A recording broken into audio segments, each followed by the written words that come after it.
Hello everyone, I'm Sophie and I'm currently at Kecara Forest Retreat, Bentong, Malaysia. And I'll continue reading from this book by my Guru, His Eminence the 25th Sam Tuku Rinpoche, Gurus for Hire, Enlightenment for Sale. It is a insider's guide into the relationship between the spiritual teacher, students, and the centers. And we're still into the editor's introduction before we go into the actual teachings. So I'll share with you a scene of the book's cover. There you go. And if you really have the chance, please do get one for yourself so that you may be able to read it for yourself. Okay, right. Now we are in the editor's introduction. The Guru has become a commodity and enlightenment something that comes nicely packaged, like an instant cake mix. In DIY manuals to be found in all New Age bookshelves and quick fix websites. A spiritual path has become easy and far too accessible for us to really understand what it means or entails, to bring out the Buddha nature and actualize it into something more meaningful than the glamorous concept now so easily adopted by cosmopolitan bars and CD covers for acid jazz. When we finally decide to awaken that Buddha slumbering inside us and traverse the path, we realize how much personal effort, work, and even pain is involved in the process. It is a rude and terrible shock. Often we get angry, we hurt, we suffer more than we did when we were romping about in the outside world, and soon we bat our eyelids at the lure of quitting.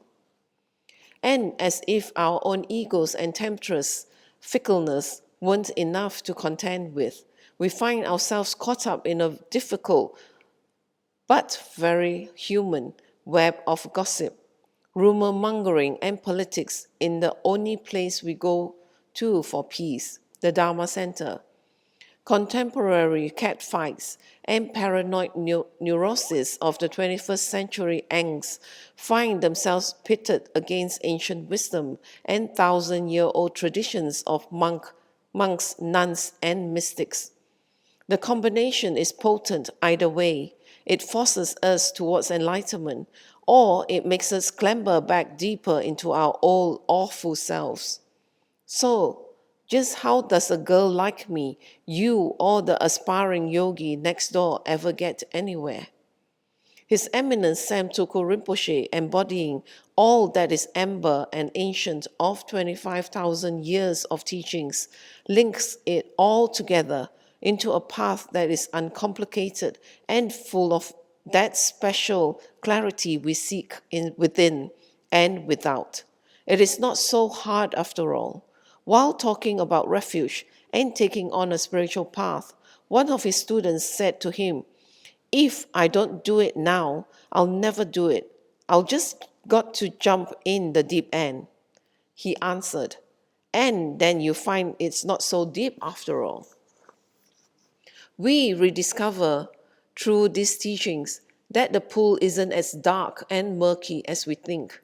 We go back to that proverbial saying that whatever we're looking for is right under our noses, a fitting metaphor since we are taught to look exactly at the tip of our noses during meditation.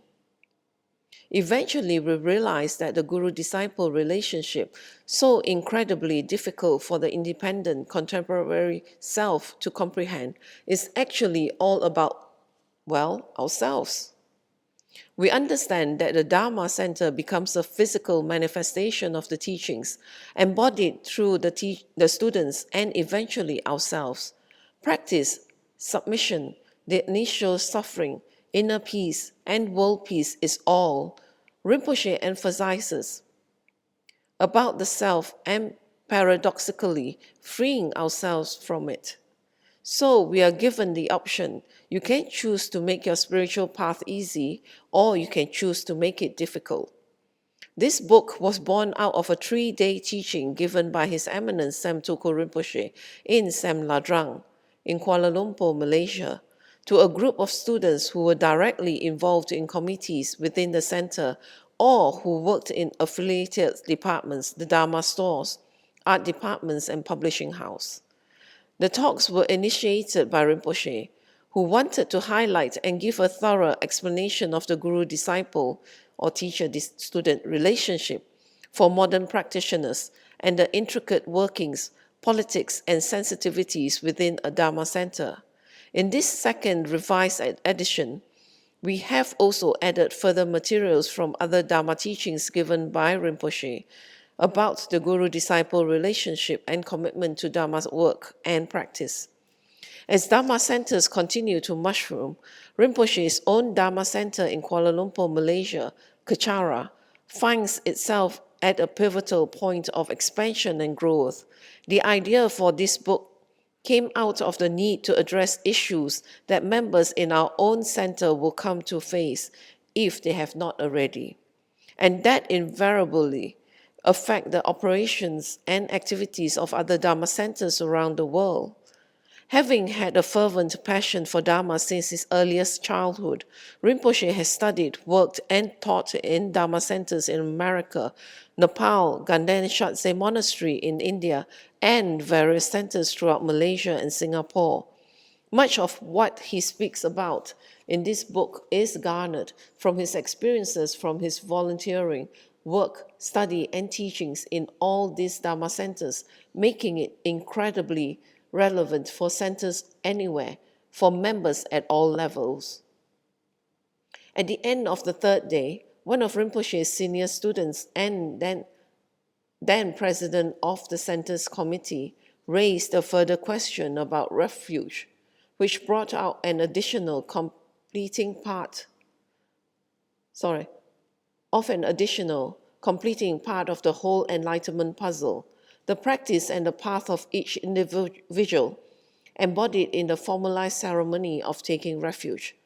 Unexpectedly, the talks that Rinpoche had given on the Guru and the center found its most fitting, inspiring conclusion in the self, the elusive I that we all constantly struggle with in any spiritual endeavor, and the relationship with our Dharma teachers and peers. Ultimately, as he tells us, it is entirely and only about giving freedom. The last few lines of the book conclude, once you take the vows, you are not entailed to do anything except to be the best person you can be, which is what it is all about, from the Guru through the center, landing back eventually on ourselves. A note on editing. The content of this book was extracted from a series of talks given by His Eminence Sam Tuku Rinpoche over 3 days in December 2006. The complete talks, except for a few minutes of tantric ritual that Rinpoche did not allow to be filmed, are also available on DVD, which includes many wonderful, heartwarming moments. The talks were transcribed and edited into the separate sections and chapters of this book. As such, though it is encouraged that you read this book together with watching the DVDs of the talks, please bear in mind that the sequencing of the book does not correspond exactly to that of the talks. In this second revised edition, additional material from Rinpoche's other Dharma teachings has also been added to complement and enhance what was taught in this 3-day teaching. A foreword by Sam Tuku Rinpoche. As far as I know, no book of this nature has ever been written, but what I have to say is necessary and very applicable for all of us today. There are certain things I would like to talk about, beginning with the relationship with the Guru. This leads to many other issues, such as how to see someone as your teacher, the qualities of a Dharma student, people who promote their gurus at the expense of other gurus, people who go against their gurus, guru bashing, center bashings, sectarianism, and how to deal with all these issues with day-to-day practical methods. Some of these topics are quite sensitive, but they need to be talked about so that they can be cleared. These are things we all think about but dare not ask or discuss for fear of offending others. These are hurdles that all Dharma centers need to overcome. Because we live with other human beings and we are always with each other, politics invariably arise due to the different dispositions that people have. Rather than always suppressing these problems or keeping quiet about them, it would be better to speak openly and create understanding so that Dharma centers everywhere can grow. We are not in places where the mass consciousness has been Buddhist in thought for a long time. Since the mass consciousness is not Buddhist in thought, it is hard for us to arrive at a Buddhist way of thinking, although we are in Buddhism. Therefore, it would be better if we talk about these issues and create this kind of consciousness, at least among ourselves, so that the Dharma work and practices to benefit others will be more effective in the future. We want to be efficient and beneficial, and we want to make our Dharma centers run well. This applies to every center in the world. The only way we can do this is to understand the phenomenon of Dharma centers, the functions of Dharma centers, the people who are there, and what we are supposed to do. This book has been inspired by my many, many years of being involved with Dharma centers and seeing many things that I have kept quiet about, out of respect. However, I have now found a way to talk about these issues without incurring negative karma, breaking samaya, or damaging anyone. My intention to speak about this is not to talk about sensitive issues and political issues. It will sound like that, but I'm not speaking with a political motive. I'm actually using politics to clear politics. I do not mean for these things to be sensitive. I do not mean for what I say to be a put down, to hurt people, to criticize, or to say which culture is good or not. I'm simply explaining the phenomenon of Dharma centers, their difficulties, and what they go through.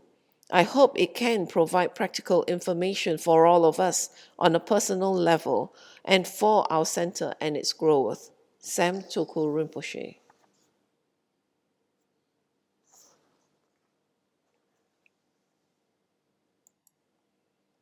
Again, with that, I will end this session.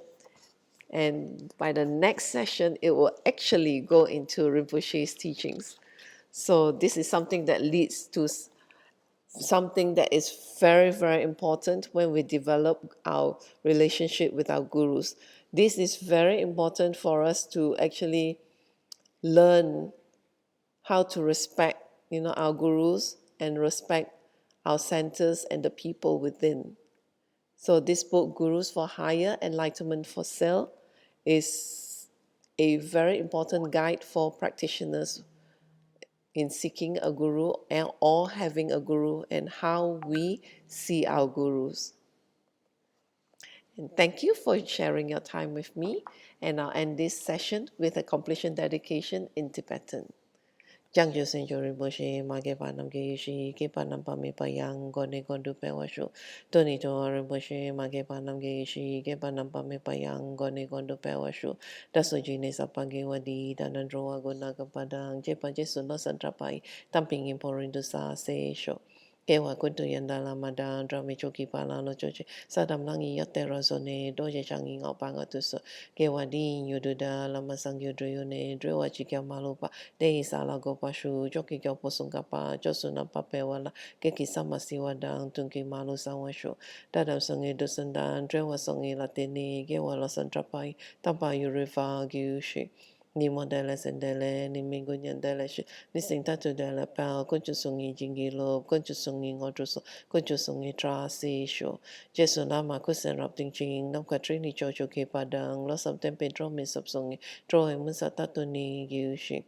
Gangwe rawe ko we shin kam den, pendan deo mali go in, Sharon sik one ten sik get so yi, shape shi de badu den gyushi. Home tombe ngodru malupa, den de dala sel du so, kodan den palong shot no.